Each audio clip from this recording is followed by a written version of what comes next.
Senhor, sem o Senhor não faço nada. E assim é com a equipe do teatro. E a equipe do teatro vai estar apresentando o nome do teatro é a Igreja Adormecida. Quando nós falamos da Igreja Adormecida, Jesus vai estar falando para a igreja. Então vocês vão identificar quem você é como igreja adormecida. Se você é frio, se você é quente, se você é morno. E aí a apresentação vai estar mostrando isso. E você vai passar um filminho na sua cabeça. Então quando a gente fala, Jesus vai estar falando assim: conheço as suas obras, que não é quente e nem frio. Você não é quente nem frio. Assim, porque você é morno e não é frio nem quente, eu estou a vomitar da minha boca. Quem está falando? Jesus. Né? O frio seria quem? Aquele que está longe. O morno seria quem? Aquele que está meio assim. Ele não está tão entusiasmado. Ele está de cabeça baixa alguma coisa. Mas o quente é aquele que está buscando o Senhor, é aquele que está trabalhando com o Senhor, é aquele que está ajeitando, né, a obra e ser um instrumento nas mãos do Senhor. E aí o versículo 17 fala: vocês dizem, eu sou rico, adquiri riqueza. Né? A pessoa não fala isso. Porém, você é miserável. Você não é digno de compaixão. Você é pobre, cego e nu. Então, aquele que não depende do Senhor, né, ele é um miserável. Ele não tem compaixão. E ele se vê só na riqueza. Então, o teatro hoje vai ser a noiva adormecida. Então, que vocês possam identificar qual tipo de crente você é. Que Deus abençoe vocês.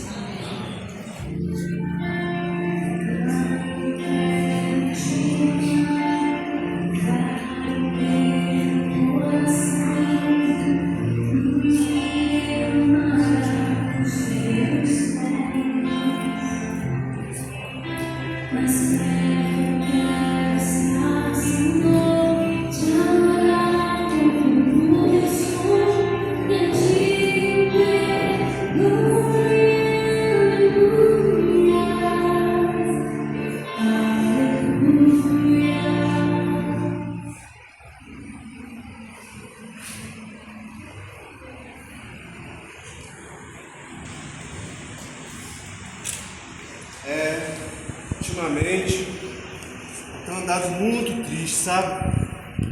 Um vazio dentro de mim, uma sensação ruim.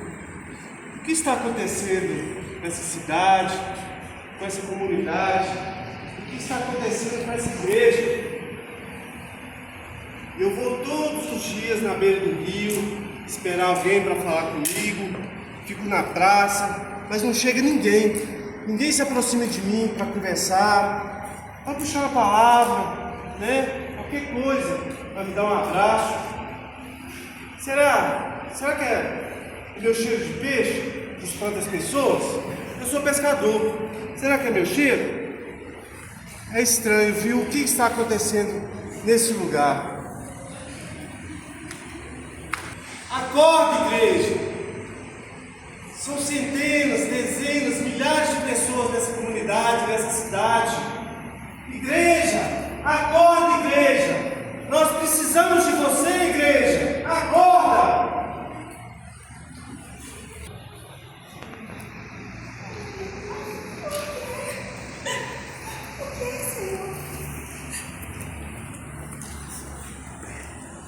Deus, por que o Senhor permitiu isso?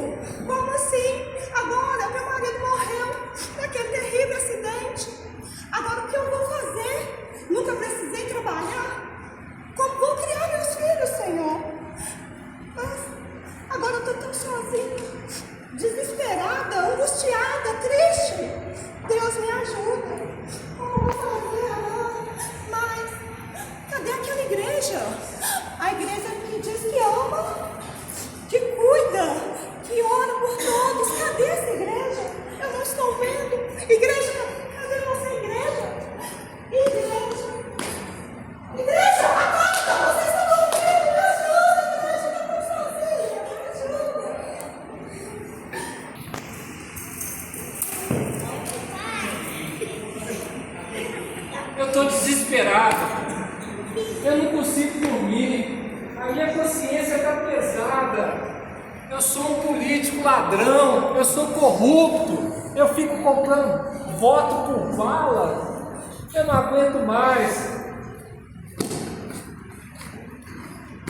Ah, meu Deus! Quem pode me ajudar? Eu quero ser um político igual Davi foi, igual José. Eu quero ser honesto, mas eu roubo. Eu roubo do pobre, eu roubo do SUS. Não tem lugar que eu não roubo. Quem pode me ajudar? Igreja?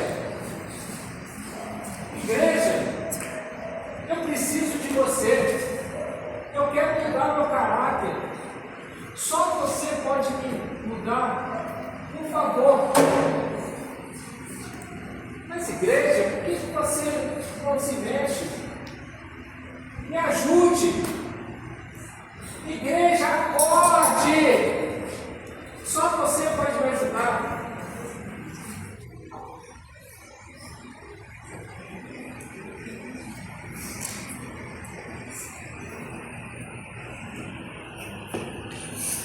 Eu sei que Jesus voltará logo. E esse medo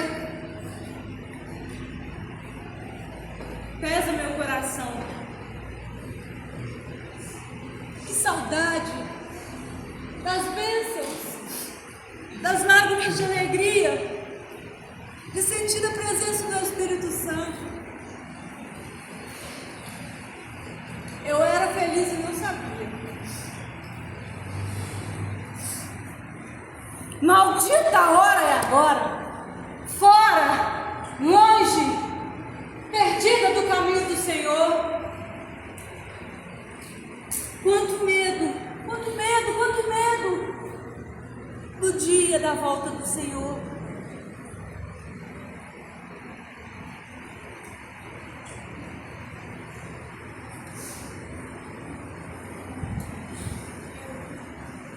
Igreja! Igreja, eu já fiz parte desse corpo. Me esqueceste, me abandonaste.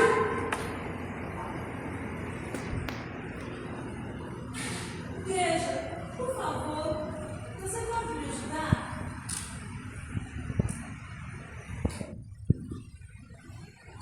Você não me escuta, igreja? Acorda, igreja! Acorda, igreja!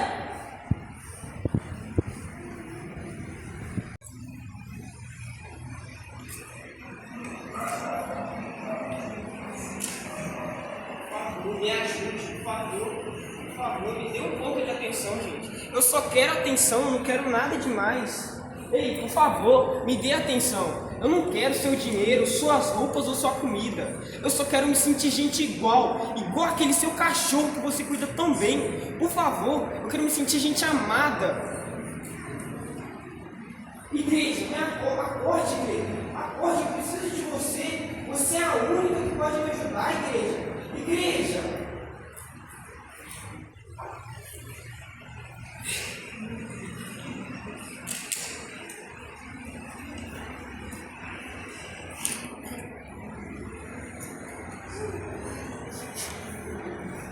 Socorro! Socorro! Eu preciso de ajuda. Eu não consigo sozinho. Eu quase perdi minha vida por causa dessa maldita droga. Eles estão atrás de mim. Eles querem me matar. Eu preciso de alguém forte, corajoso, que me estenda a mão e que me ajude. Igreja! Acorda, igreja! Igreja! Só você pode me ajudar, igreja. Acorda.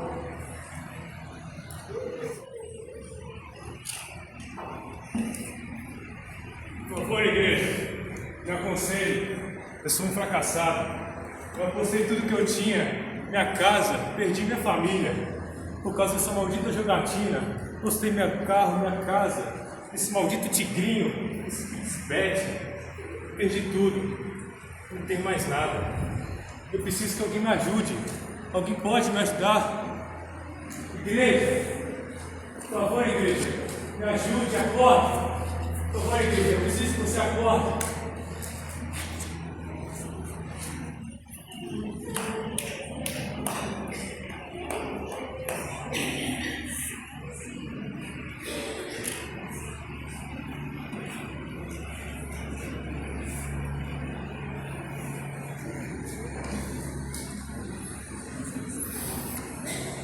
Igreja, acorda.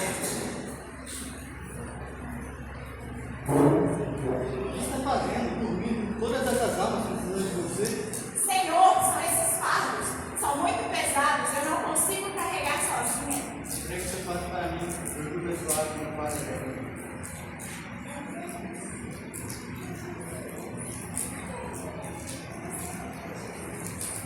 Rebeldia, idolatria, inveja, mágoa, indiferença e corrupção. Por quê? De novo, Tem misericórdia, Senhor. Me perdoe. está perdoado. E vocês, todos os seus pecados foram perdoados. Receba a libertação do perdão. Agora levanta o glória. Ô, glória! Estudantes, donos de casa, frágeis mãos de crianças que engraxam sapatos, vendem laranjas, colocam a moeda num cofrinho de plástico para dar uma oferta no dia especial. Elas também ferem e pobres de carros e passa a ostentar as cicatrizes que o esforço confere com uma condecoração. Para que citar nomes, se isso não as tornaria mais felizes que o prazer de servir, de entregar a Deus o que é de Deus, que as levaram a ficar horas segurando a pena, fazendo planos de aula, tricotando casaquinhos de lã, batendo bolos, usando uma máquina de costura e até estendendo para pedir emprestado, porque a obra é urgente e esperar não pode.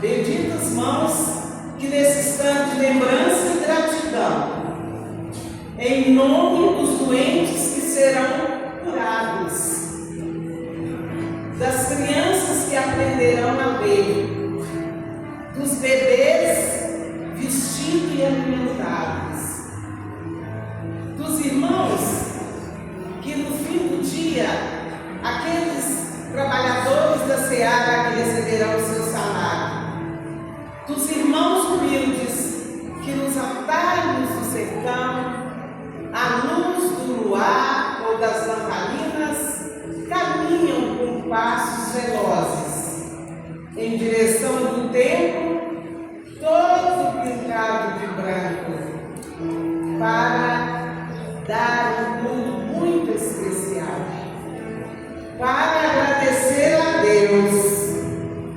Eu me ajoelho para agradecer as santas e silenciosas mãos que descem ao fundo dos mares para ganhar almas e almas dos homens. E você, pastor Diego, é uma dessas mãos.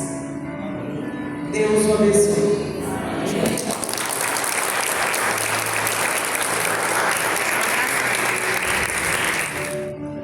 Continuando a comemoração do jubileu de diamante da nossa igreja, os nossos 60 anos, em dezembro de 2020, depois de um período desafiador, Deus trouxe uma nova direção para a nossa igreja. janeiro de 2021, a Comissão da Sucessão Pastoral se reuniu para apresentar o nome de um pastor. Os pastores Rosimar Machado Leite e Geraldo Oliveira da Silva, líderes da ABC, deram um conselho fundamental. O sucesso de um obreiro depende da unidade da igreja. A Ibajop enviou uma carta convite ao pastor Diego e aguardou ansiosamente. E para nossa alegria, ele disse sim.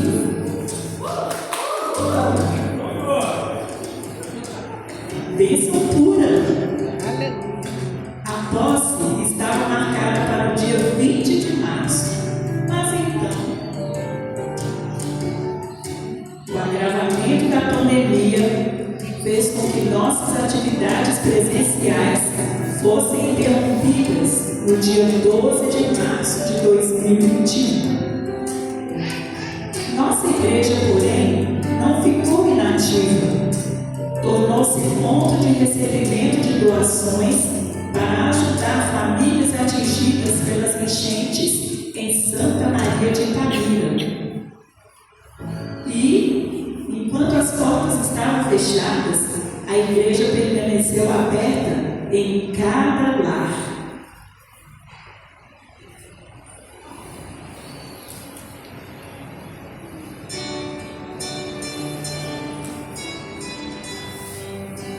Cultos online, escola bíblica dominical à distância, semanas de oração,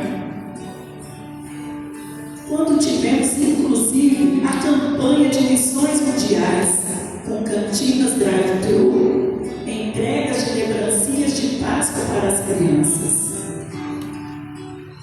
No dia 2 de maio, retornamos ao templo.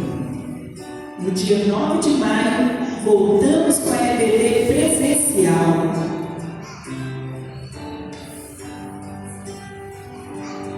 Houve também o reconhecimento do trabalho da irmã Janete. Ficando em seu lugar o irmão Adilson Rosa, o varão galileiro. E finalmente, no dia 15 de maio de 2021, em uma celebração solene, o pastor Diego tomou posse da Ibajop ao lado de sua esposa Gisteane da Silva Araújo Paulo.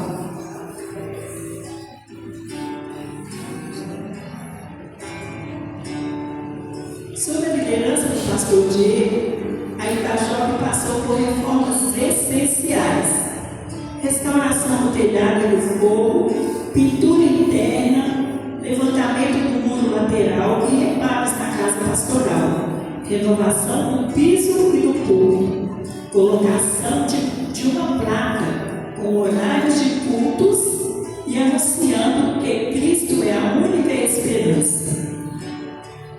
A igreja também adquiriu um novo computador para facilitar os trabalhos internos. Em uma assembleia, o pastor, diante da igreja, no dia 19 de setembro de 2021, expressou a sua gratidão à igreja pelo envolvimento de todos os irmãos nas diversas áreas, realizando trabalho na obra do Senhor. Novos irmãos se uniram à família Ibajop. Gutierre, Carol, Isaac e Simone, Josué Matos deram sua profissão de fé e foram batizados. E no final do ano também, Caio, Andrelino e Romulo. O Murilo reconciliou-se com a igreja. A irmã Joelma pediu sua carta de reconciliação. A irmã Carolina, a irmã Esther,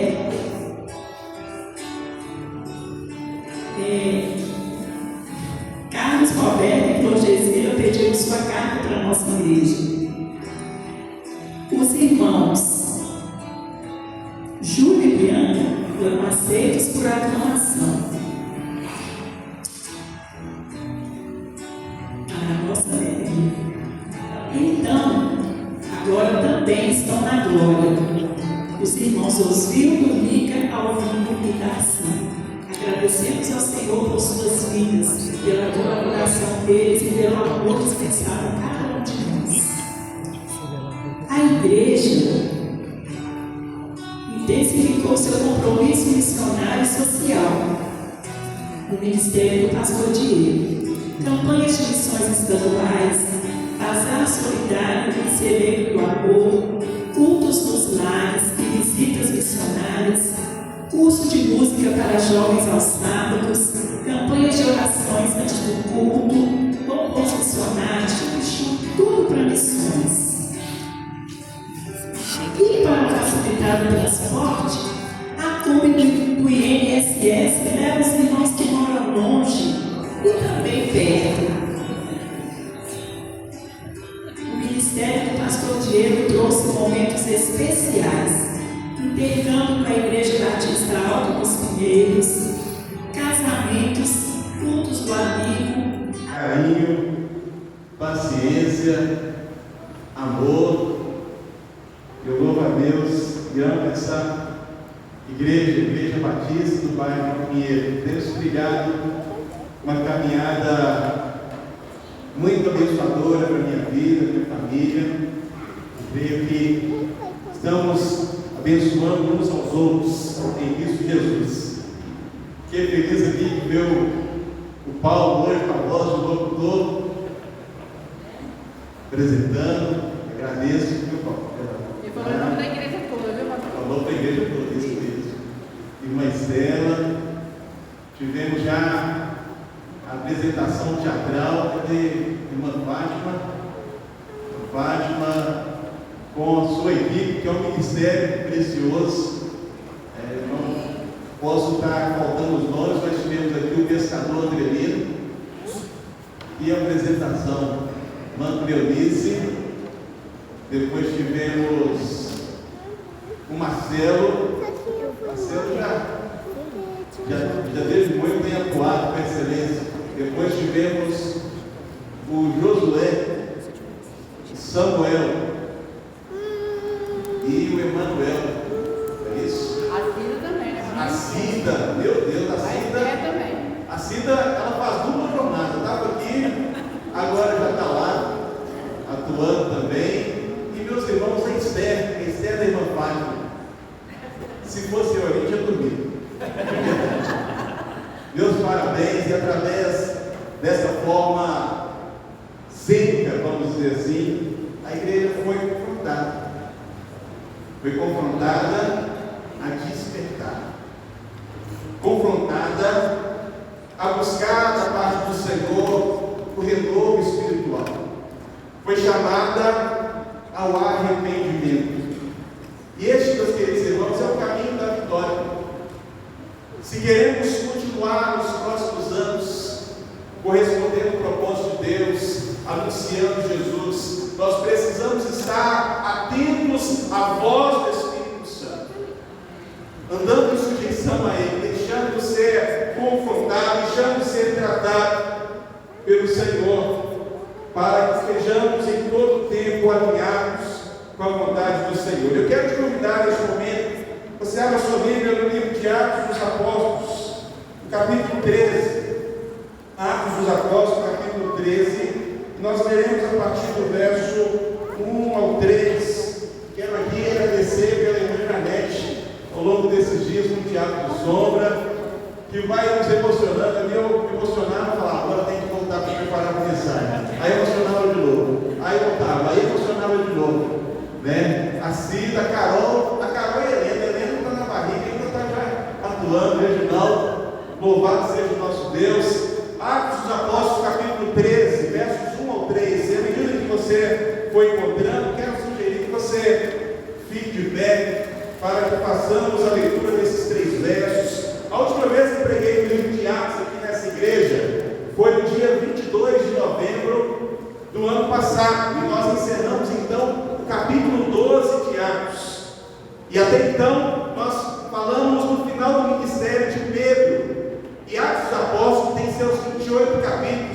ser dividido nessas duas grandes partes. A primeira parte concentra-se, como vamos dizer, como protagonista, o apóstolo Pedro, e é claro, acompanhado de tantos outros, na expansão da missão. Agora nós entramos numa nova fase do livro de Atos, onde Lucas está contando como a igreja do Senhor Jesus está se desenvolvendo, florescendo e avançando. E agora nós vamos perceber a figura do apóstolo Paulo ganhando um lugar e liderando o povo de Deus na dependência do Espírito, na proclamação da palavra. O texto que nós tomamos como base diz assim: na igreja de Antioquia havia profetas e mestres, Barnabé, Simeão chamado Níger, Lúcio de Cirene, Manaém, que fora criado com Herodes, o tetrarca, e Saulo.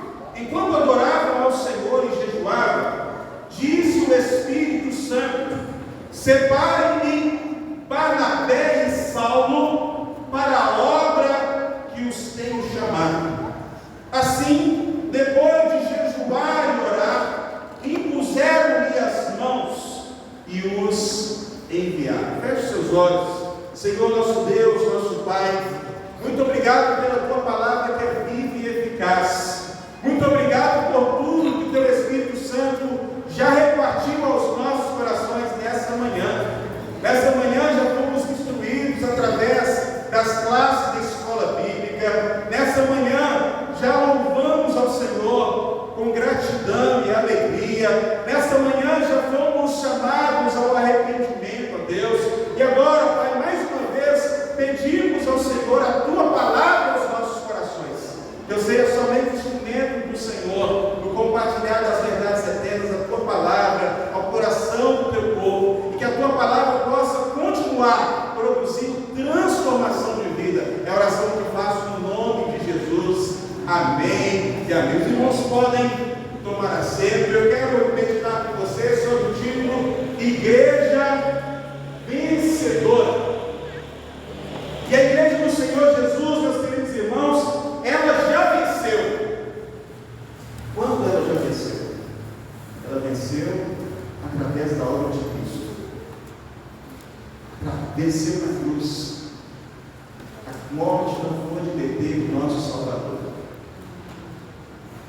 Nosso Salvador não ficou preso num túmulo. No terceiro dia ele ressuscitou. A igreja do Senhor Jesus já venceu, meus queridos irmãos, porque o próprio Cristo de Deus vai dizer lá em Mateus 16 que as portas do inferno não prevalecerão contra a sua igreja. Aleluia. Não prevalece até hoje. A igreja do Senhor Jesus está vencendo ainda hoje, no tempo presente. Ela venceu no passado, no tempo presente ela segue vencendo. E nós precisamos entender que a igreja do Senhor Jesus, ela é ao mesmo tempo militante, combatente, lidando com aflições, provações, mas é ao mesmo tempo triunfante, porque o Espírito Santo do Senhor, ela avança.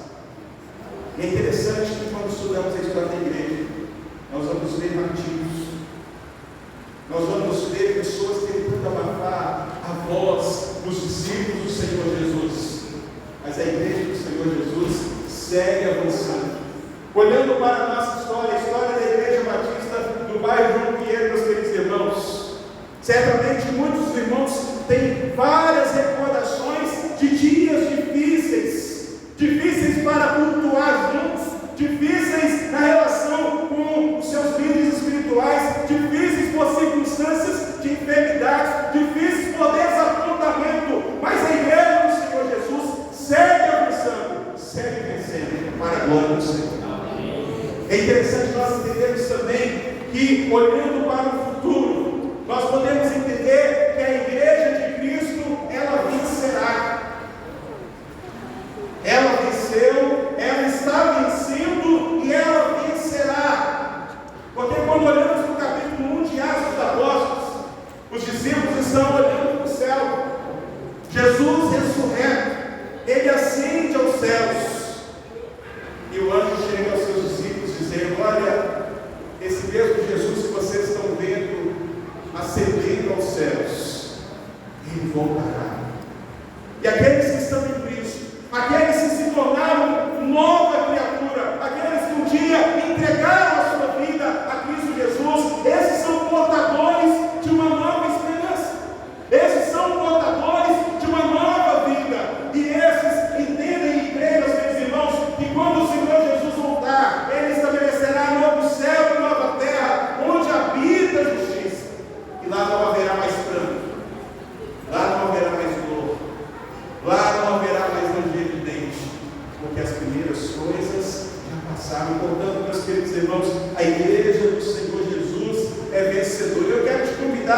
a voltar agora à cidade de Antioquia. A cidade que é mencionada aqui no verso de número 1. A cidade de Antioquia, meus queridos irmãos, ela foi fundada no ano 300 a.C. A cidade de Antioquia era a terceira maior cidade dos dias do Novo Testamento, ou seja, no primeiro século. Era uma cidade a qual muitos judeus foram para lá, pessoas de vários lugares ajuntaram lá, e a cidade de Antioquia, então, era um lugar onde as pessoas conversavam sobre religião, era um lugar, meus queridos irmãos, de troca de ideias, de filosofia, de esportes, era um lugar populoso. Na cidade de Antioquia tinha uma sinagoga belíssima, segundo os escritos de José, e muita gente adentrava a sinagoga e ali ouvia o Antigo Testamento. Quero te convidar ainda para que você conheça um pouco do nascedor da igreja de Antioquia, que você vá neste momento a Atos capítulo 11, verso 19. Atos capítulo 11, verso 19. Veja como essa igreja que está na cidade de Antioquia nasceu. E nós vamos perceber, meus queridos irmãos, que essa igreja nasce num contexto de perseguição. Estevão havia sido morto, apedrejado. Então, desencadeia ali no Novo Testamento, no livro de Atos, uma grande perseguição. E os irmãos, os discípulos de Jesus, eles começam a ser dispersos para vários lugares. E entre eles está Antioquia. E Lucas vai relatar da seguinte forma: os que tinham sido dispersos por causa da perseguição desencadeada com a morte de Estevão, chegaram até a Fenícia, Chipre e Antioquia, anunciando a mensagem apenas aos judeus. Verso 20 do capítulo 11: alguns deles, todavia, cipriotas e sirineus, foram a Antioquia e começaram a falar também aos gregos, contando-lhes as boas novas a respeito do Senhor Jesus. A mão do Senhor estava com eles e muitos creram e se converteram ao Senhor. Notícias desse fato chegaram aos ouvidos da igreja de Jerusalém e eles enviaram Barnabé a Antioquia. Este ali chegando e vendo a graça de Deus, ficou alegre e os animou a permanecerem fiéis ao Senhor de todo o coração. Ele era um homem bom, cheio do Espírito Santo e de fé, e muitas pessoas foram acrescentadas ao Senhor. Então Barnabé foi atrás de procuração, e quando o encontrou, levou para Antioquia. Assim, durante um ano inteiro, Barnabé e Saulo se reuniram com a igreja e ensinaram a muitos. Em Antioquia, os discípulos foram pela primeira vez chamados cristãos. Naqueles dias, alguns profetas desceram de Jerusalém para Antioquia. Um deles, Ágabo, levantou-se e pelo Espírito predisse que uma grande fome sobreviria a todo o mundo romano, o que aconteceu durante o reinado de Cláudio. Os discípulos, cada um, segundo as suas possibilidades, decidiram providenciar ajuda para os irmãos que viviam na Judéia. E o fizeram enviando suas ofertas aos presbíteros pelas mãos de Barnabé e Saulo. É interessante nós percebemos aqui o nascedouro da igreja que se reunia na cidade de Antioquia. Antioquia da Psídia, Antioquia da Síria, na verdade, que hoje é a atual Turquia. É interessante nós percebemos aqui a igreja do Senhor Jesus vencendo, e nós percebemos essa igreja triunfando sobre o martírio e perseguição. O verso 19 nos deixa claro isso. Quando estourou a perseguição, aqueles irmãos não ficaram com a boca fechada. É verdade que eles saíram de Jerusalém, mas por onde passavam, falavam de Jesus. Por onde passavam, falavam que eram seguidores do caminho. Por onde passavam, plantavam igrejas, nasciam igrejas, meus queridos irmãos. E é belíssimo nós percebemos isso e deixarmos sermos inspirados por esta verdade. Por onde eu passar, por onde você passar, o Evangelho do Senhor Jesus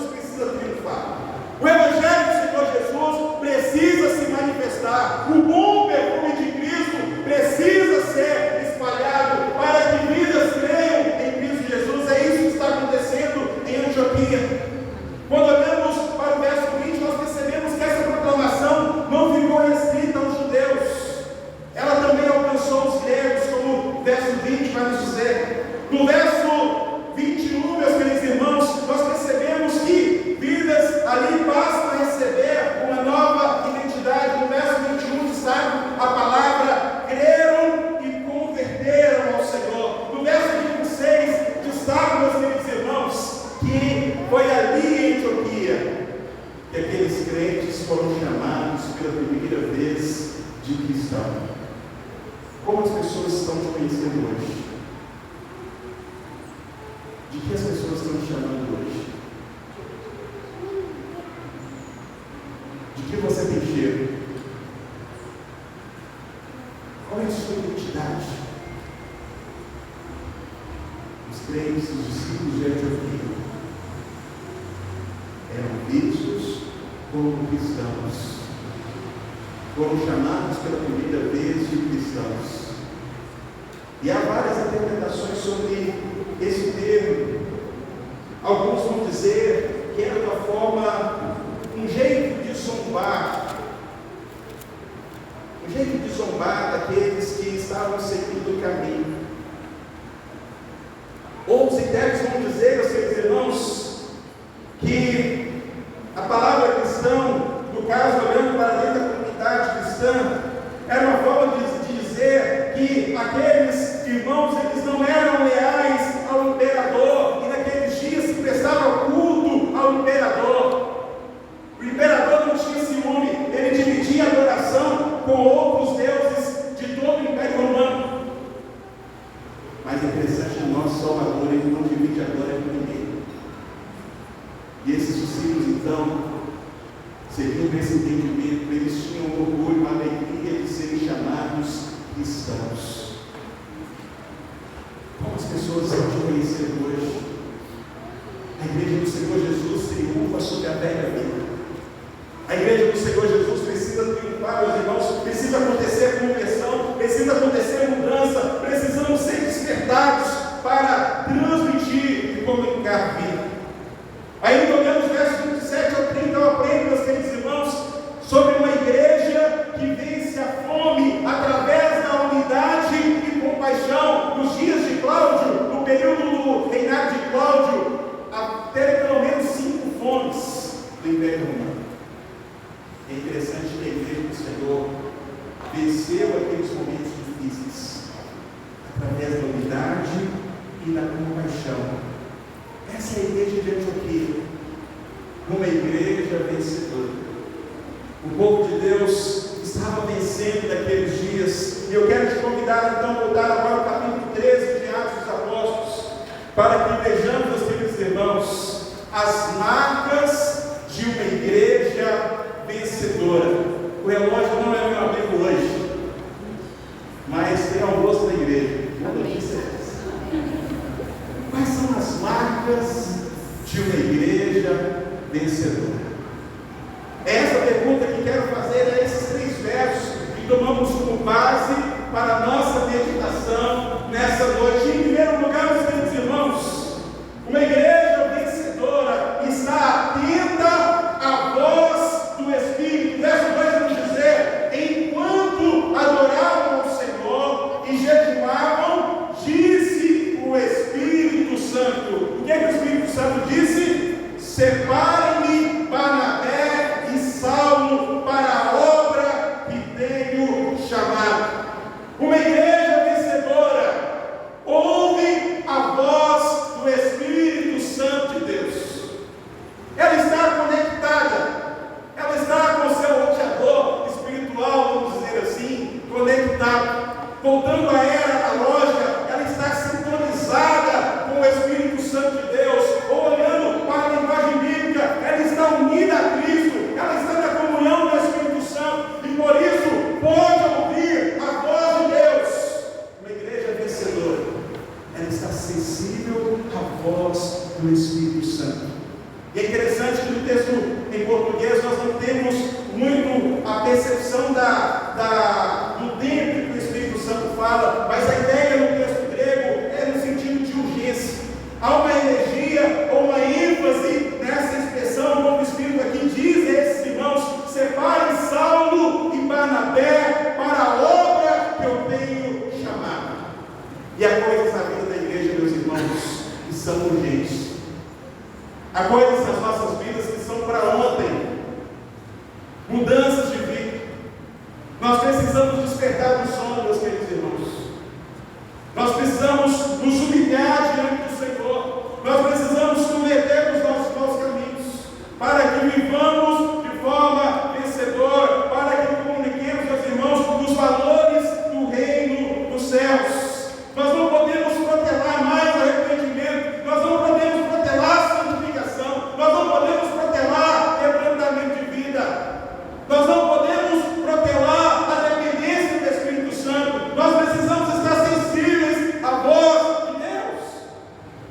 quero te convidar aí, Apocalipse, eu quero te convidar a leitura de 7 versos, Apocalipse capítulo 2, verso 7. Vejamos o que o texto sagrado vai nos dizer nessa porção das Escrituras, Apocalipse capítulo 2, verso 7. O texto vai nos dizer: quem tem ouvidos, ouça o que o Espírito diz às igrejas. Ao vencedor darei o direito de se alimentar da árvore da vida, que se encontra no paraíso de Deus. Essa é a advertência de Jesus a todos nós.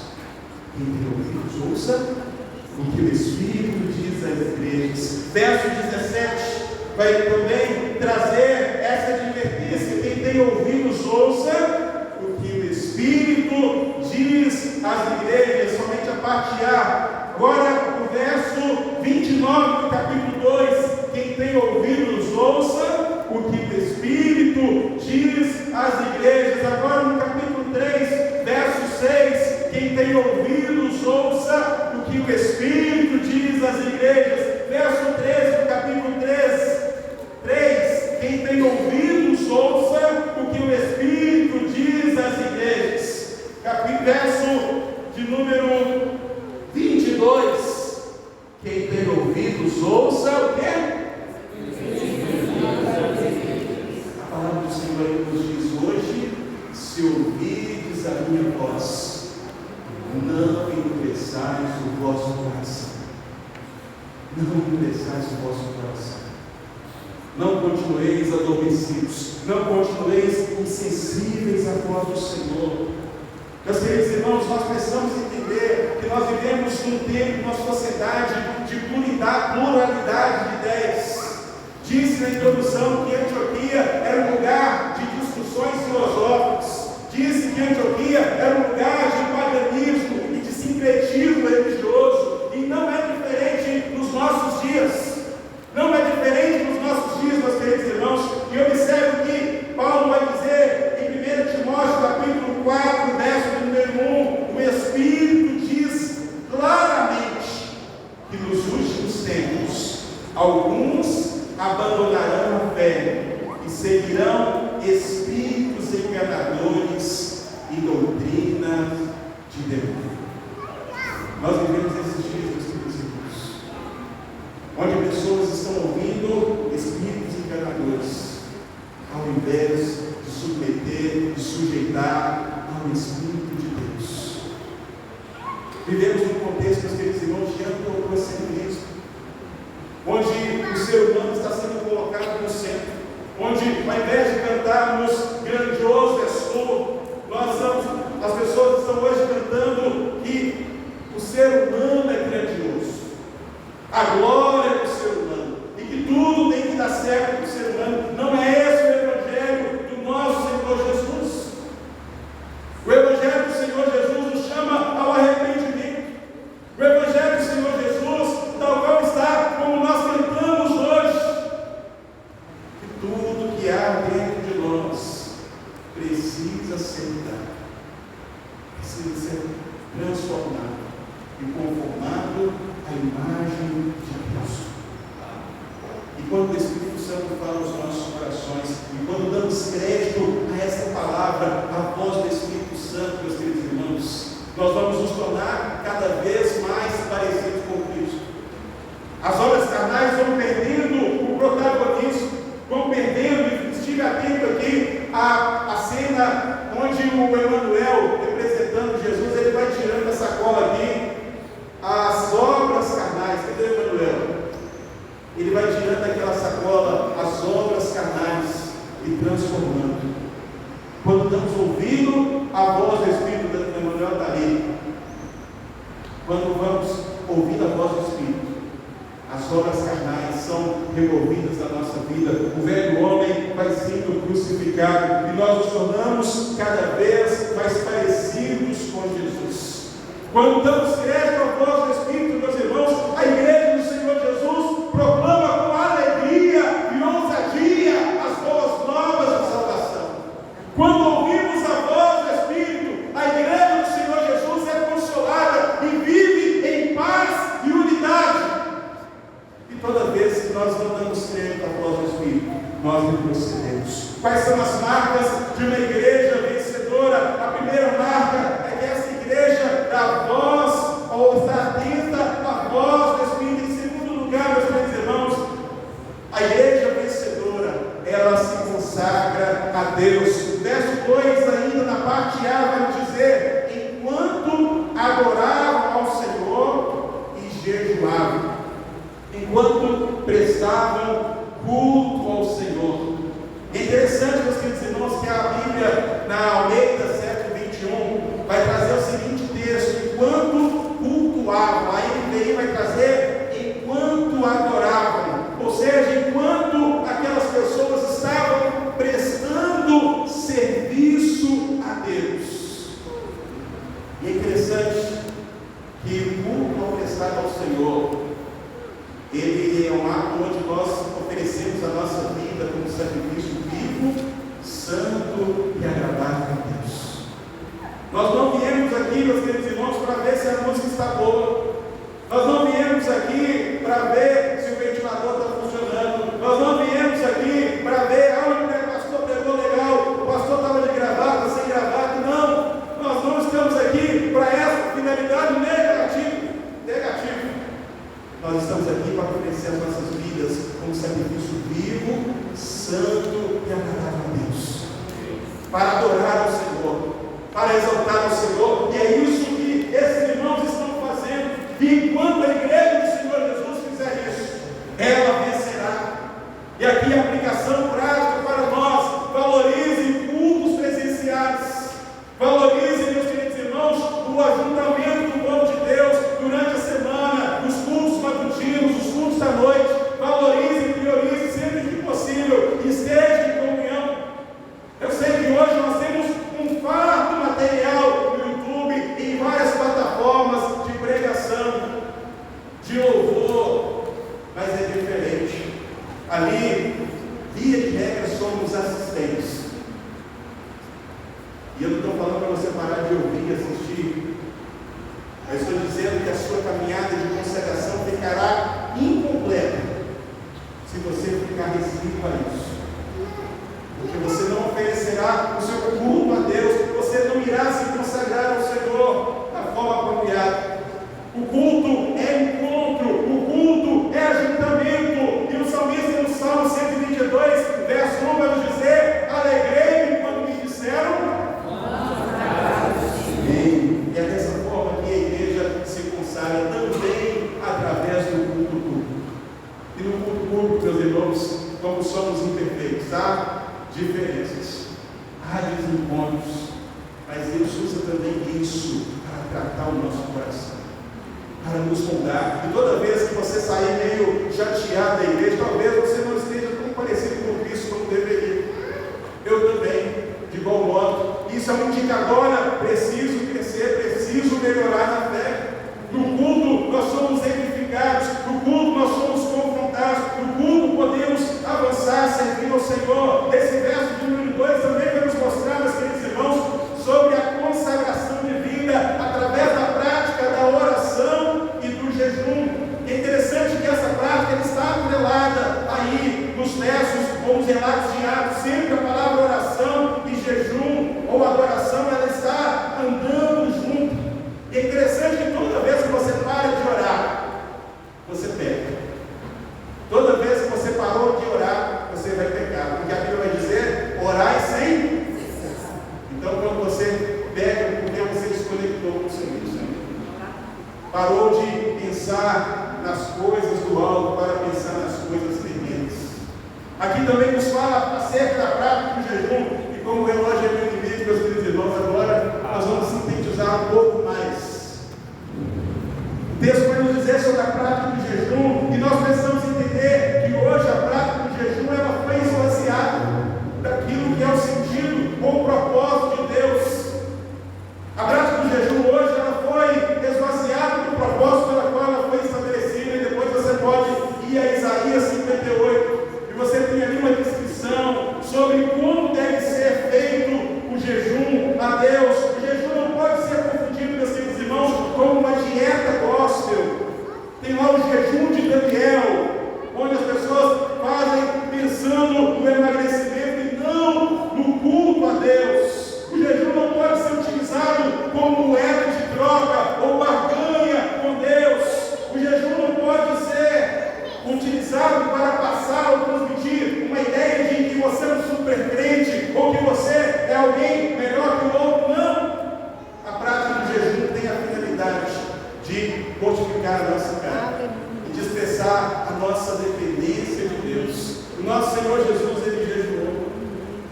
essa também é uma disciplina espiritual.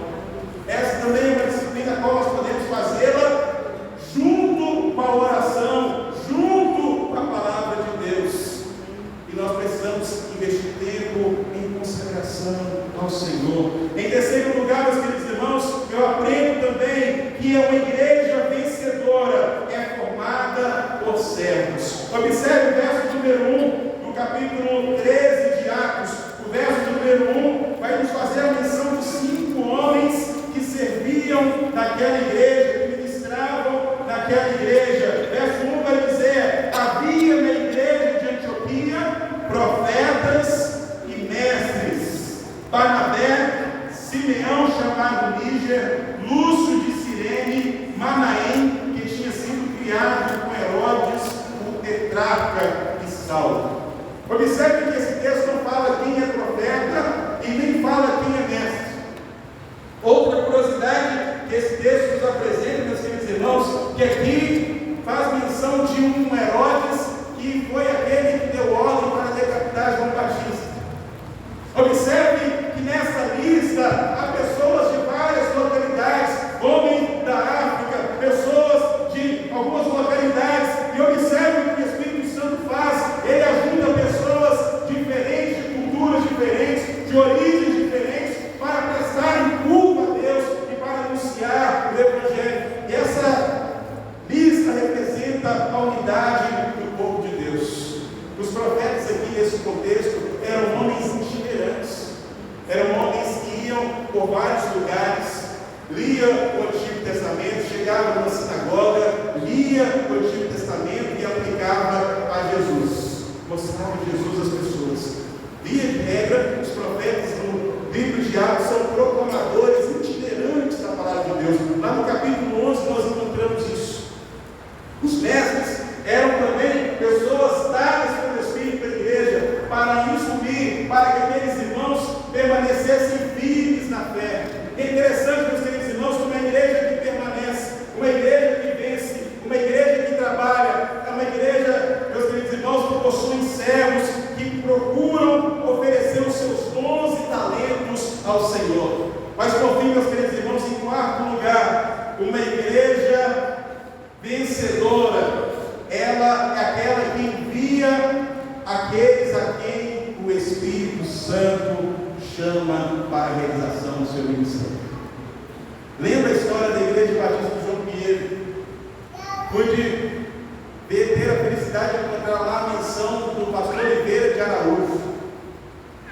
Pastor Oliveira de Araújo, que foi seminarista aqui na época do pastor Ian, como interino. E esse pastor foi um pastor que teve uma grande relevância no nosso Brasil.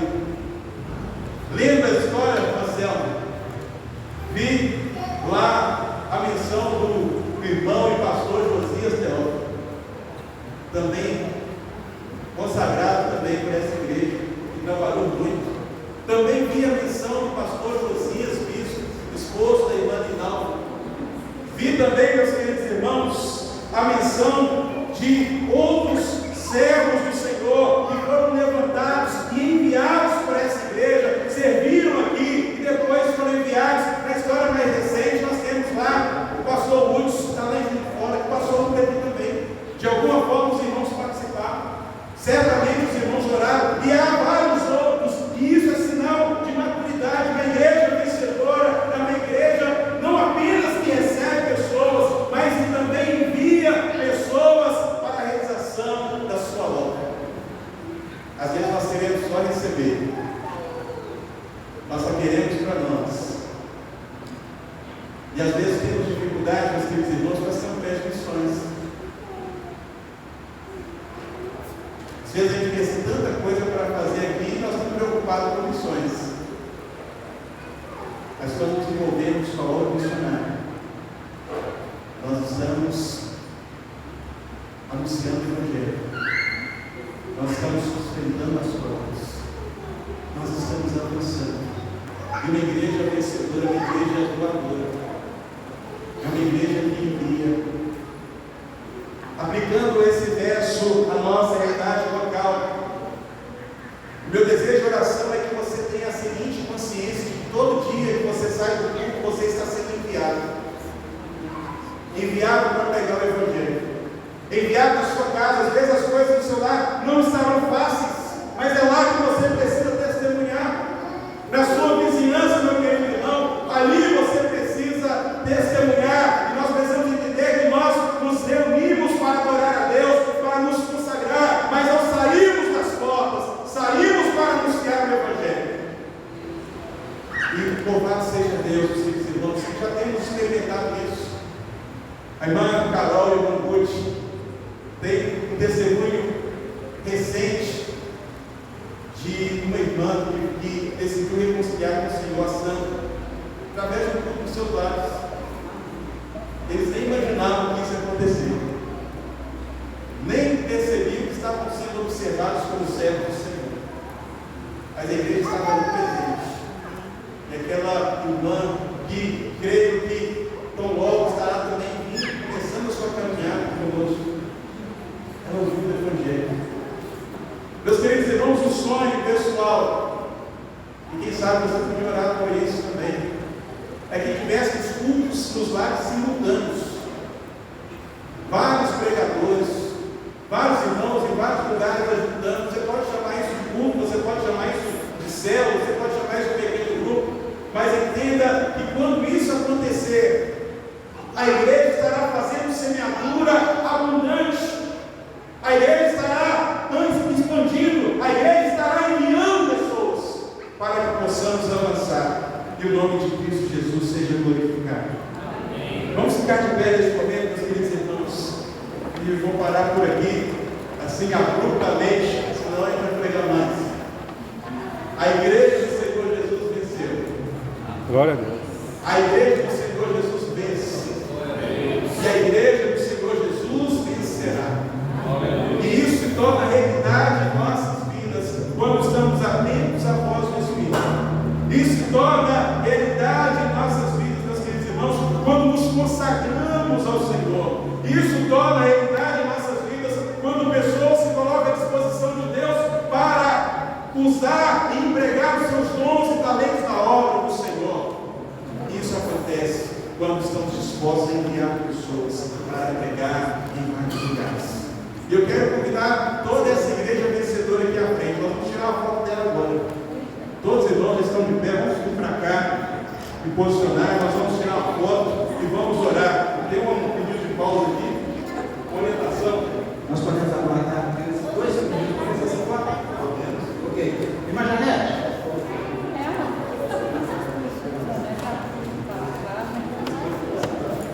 Pode sentar, gente, um pouquinho.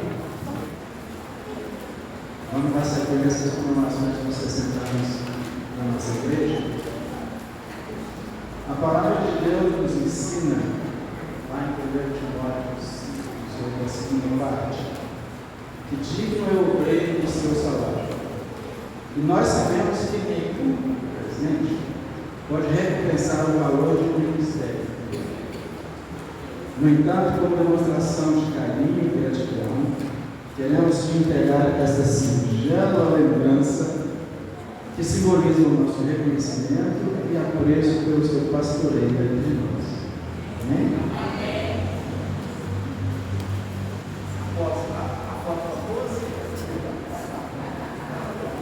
Gostaria de chamar de Adriane Aguirre, família pastoral.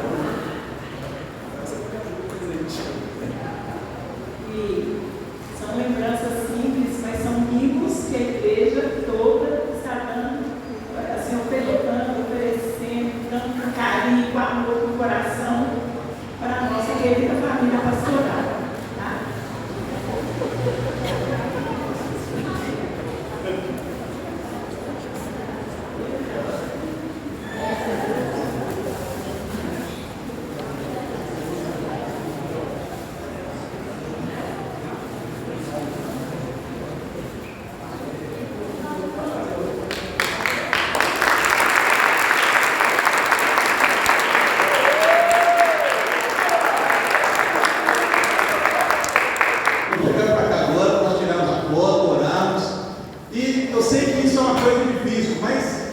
Se desse os irmãos estão lá embaixo, desligar as panelas e vir também, Fazemos uma foto legal dos 70 anos, todos juntos aqui.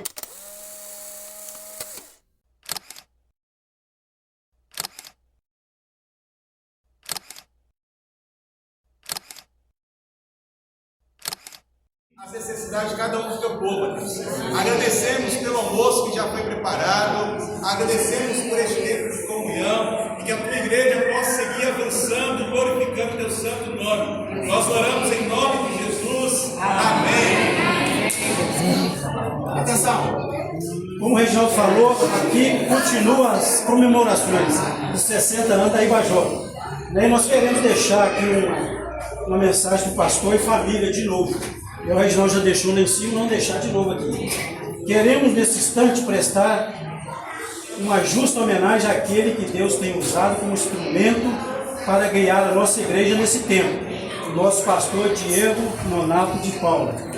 O ministério pastoral exige dedicação, renúncia e amor pelas vidas. E o pastor Diego tem conduzido esse rebanho com zelo e fidelidade, sendo um exemplo de servo do Senhor. Por isso, essa placa que agora descerramos não é apenas um marco comemorativo, mas um testemunho da nossa gratidão e reconhecimento pelo trabalho do pastor e liderança. Que Deus abençoe a vida do pastor, da Gisliane, da Lia, a direção da tua igreja, e que Deus continue, realmente, nos unindo como igreja, né? Uma caminhada que só Deus sabe até onde, né? Mas que Deus abençoe a vida do pastor, a vida da Gisliane e a vida da Lia.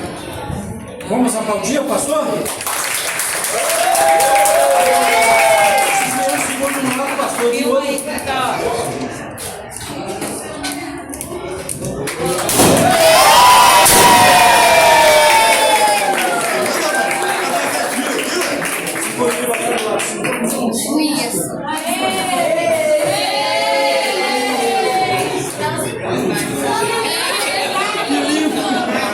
Meus irmãos, toda honra e glória ao nosso Deus. E essa placa é dos irmãos também. Né? Parabéns pelos 60 anos. E que sigamos juntos aí no nome de Jesus.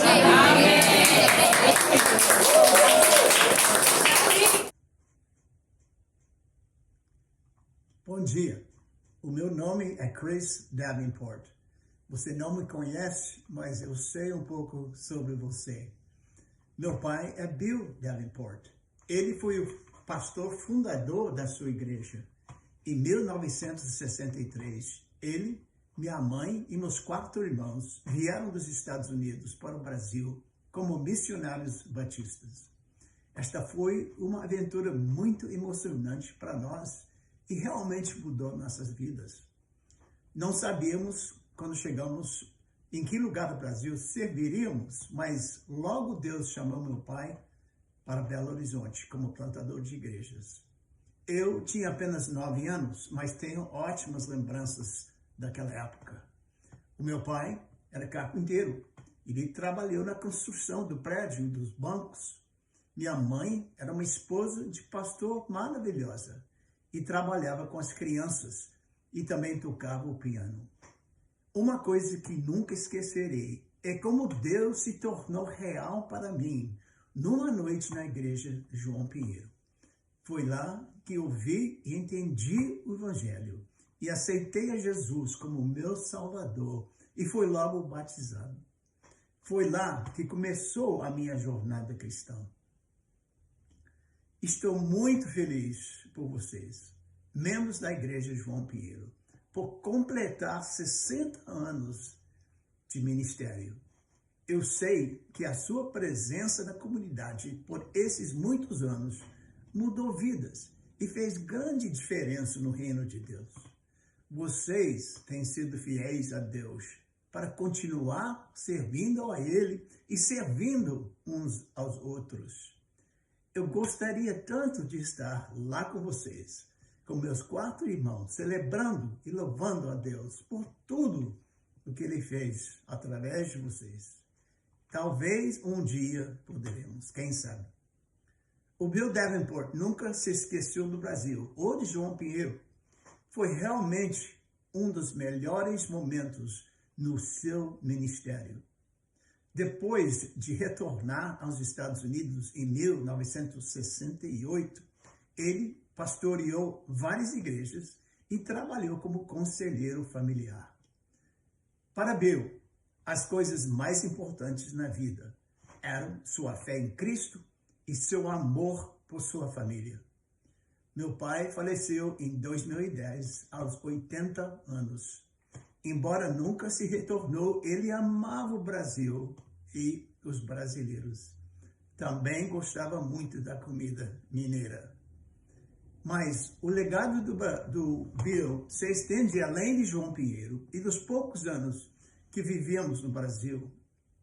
50 anos depois de retornarmos aos Estados Unidos, conhecemos um médico e missionário brasileiro chamado Jairo Campos, do Rio de Janeiro.